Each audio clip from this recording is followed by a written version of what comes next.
Hello beautifuls, welcome back to my channel. আমি মৌলি রুবায়েত। আমি তোমাদের সাথে আমার মেকআপ ভিডিও এবং ডেইলি ব্লগ শেয়ার করি। আজকে আমি আমার কিছু ব্লগ শেয়ার করব যেগুলোতে তোমরা দেখতে পাবে আমি কিভাবে আমার ওজনটাকে ঠিক রেখেছি। অনেকেই বলে মা হবার পরে ওজন বেড়ে যায়, কিন্তু আমার কিন্তু ওজন কমে গেছে। এটার কারণটা হচ্ছে আমি কার্বস কমিয়ে দিয়ে অনেক হেলদি ফুডগুলো ডায়েটে রেখেছি। ভোরে নামাজ পড়ার পর আমি কিছু বাদাম খেয়ে নিচ্ছি, আর এটা হচ্ছে সকাল 7টার দিকে আমি কিছু ফ্রুটস কেটে নিয়েছিলাম রাত্রে, সেইগুলোই খাচ্ছি। কিছুক্ষণ পরে আমার বাবু উঠে গেছে। ও ওঠার পরে বেশ কিছুক্ষণ আমার কোলের ভেতরেই থাকে এবং ট্রাস্ট মি, এই সময়টা আমি সব থেকে বেশি এনজয় করি। বাচ্চাদেরকে খালি পেটে পানি খাওয়াই এবং বিভিন্ন অ্যাক্টিভিটিস ওদেরকে আমি সকাল 10টার মধ্যে দেই। 9টা থেকে 10টার মধ্যে ওদেরকে গোসল করায় ফেলাই, ওদের যত ওষুধপত্র আছে সেগুলো খাওয়াই। এই সময়টাই থাকে ওদেরকে আমি একদম নিট অ্যান্ড ক্লিনভাবে দিতে পারি।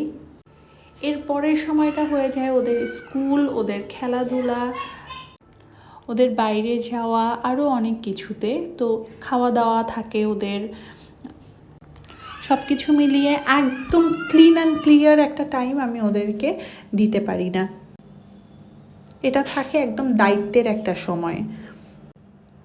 আমি মাঝে মধ্যে বাবুকে আমার মেয়ের স্কুলে নিয়ে যাই, যেখানে ও একটু খেলাধুলা করে, স্পেস পায়। আসলে আমাদের বাসাগুলো এত ছোট ছোট হয় যে ওখানে বাচ্চাদের খেলাধুলা করার কোনো স্কোপই থাকে না। আমরাই বোধহয় সব থেকে সুন্দর সময়টা পার করেছি। আমাদের বাড়িতেই বোধহয় শুধু উঠান ছিল। 90s কিডরা আমার এই কথার সাথে একমত হবে, মানে আমাদের সময়ে যাদের বাড়িতে এত বড় উঠান ছিল না তারাও কিন্তু মোটামুটি রাস্তায় যে আমরা খেলতে পারতাম, যেটা এখন আর সম্ভব হয় না। আমাদের এখন মাঠ নাই বললেই চলে, আমার এলাকাতে তো নাই। আমি মাঝে মধ্যে বাবুদেরকে ডিওএইচএসের মাঠে নিয়ে যাই। এখন আমি ট্রাই করি ওদেরকে একটু আলো বাতাস দেওয়ার, যেটা ওদের জন্য খুব ন্যাচারালি প্রয়োজন।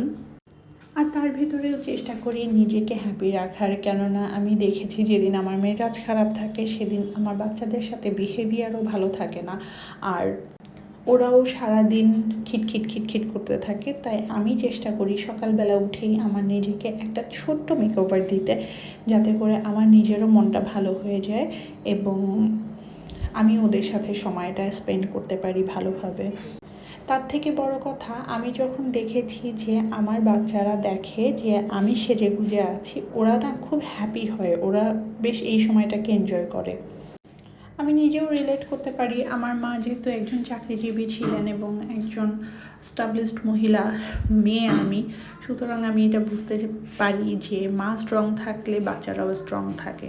তাই নিজেকে মেন্টালি ফিজিক্যালি আমি স্ট্রং রাখার চেষ্টা করি। আমি যেহেতু পুরোপুরি এখন হাউসওয়াইফ হিসেবেই আমার লাইফ স্পেন্ড করছি, আমার মম লাইফ আমি এনজয় করার চেষ্টা করি। মাঝে মাঝে ভীষণ একঘেয়ে লাগে, কিন্তু এই একঘেয়েমি কাটাতেই আমি আমার ব্লগিংটা করে যাই এবং ফ্রেন্ডদের সাথে আড্ডা দিই। আর মাঝে মাঝে আমার নিজের ডায়েট ভেঙে আমরা খাওয়া দাওয়াও করতে যাই। এই খাওয়া দাওয়ার সময় যে আড্ডাটা হয়, এটাই আমাদের মনটা ভালো করে। সব মায়েরাই বোধহয় আমার সাথে একমত পোষণ করবেন, বাচ্চাদেরকে নিয়ে সময় কাটানোটাই মায়েদের জন্য সর্বোচ্চ পুরস্কার।